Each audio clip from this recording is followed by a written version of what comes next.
परिचय। शिखा और उसके माता पिता मुंबई के लिए हवाई जहाज पकड़ने के लिए हवाई अड्डे पर हैं। उसके माता पिता ने उससे वादा किया है कि उनके मुंबई प्रवास के दौरान वो उसे एलिफेंटा की गुफाओं तक नाव की यात्रा कराएंगे।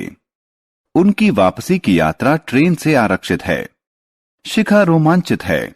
उसे मुंबई के एक प्रवास में परिवहन के 3 साधनों के प्रयोग का अवसर मिलेगा। इस पाठ में हम यातायात के विभिन्न साधनों के बारे में जानेंगे। आओ सीखें। यातायात को परिभाषित करना। परिवहन के विभिन्न माध्यमों के बारे में बताना। थल परिवहन को परिभाषित करना। जल परिवहन को परिभाषित करना। वायु परिवहन को परिभाषित करना।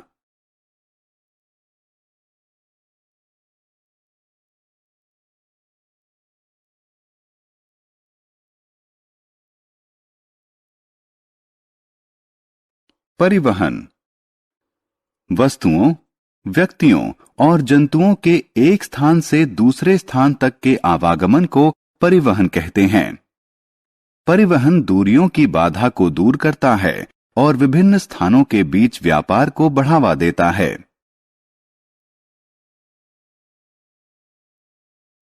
परिवहन के साधन।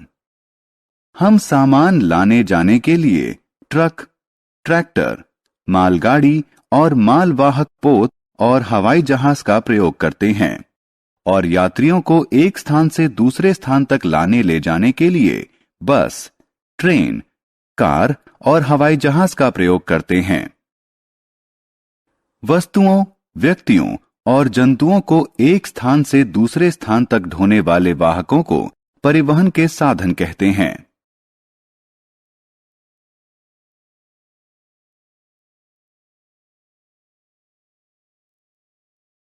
परिवहन के माध्यम। व्यक्ति, जंतु और वस्तु को सड़क, रेल, पानी या वायु के माध्यम से स्थानांतरित किया जा सकता है। परिवहन के लिए प्रयुक्त होने वाले विभिन्न माध्यमों को परिवहन के माध्यम कहते हैं। परिवहन के माध्यमों को मुख्यतः 3 भागों में बांटा जा सकता है: थल परिवहन, जल परिवहन और वायु परिवहन। सड़क परिवहन। धरती पर होने वाले वस्तुओं और यात्रियों के यातायात को थल यानी भूमि परिवहन कहते हैं। थल परिवहन को सड़क परिवहन और रेल परिवहन में बांट सकते हैं।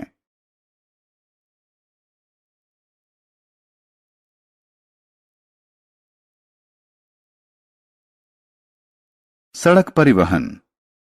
सड़क जमीन पर एक स्थान से दूसरे स्थान को जोड़ती है। जिस रास्ते या मार्ग पर गाड़ियां चलाई जाती हैं, उन्हें सड़क परिवहन कहते हैं।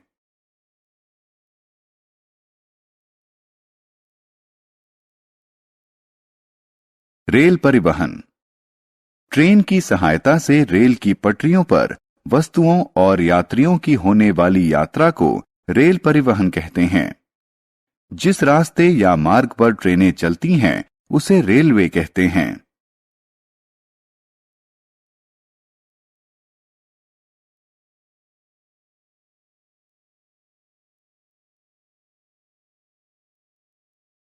जल परिवहन। पानी में यात्रियों और सामान के यातायात को जल परिवहन कहते हैं। यात्रियों और सामान नाव और जलपोत की सहायता से देश के अंदर और देश के बाहर स्थानांतरित किए जाते हैं। वायु परिवहन। यात्रियों और सामान को हवाई जहाज और हेलीकॉप्टर के माध्यम से एक से दूसरे स्थान तक ले जाने को वायु परिवहन कहते हैं। प्राकृतिक आपदा जैसे भूकंप और बाढ़ के समय यात्रियों और सामान के परिवहन के लिए काफी उपयोगी होता है। यह परिवहन का तीव्रतम साधन है।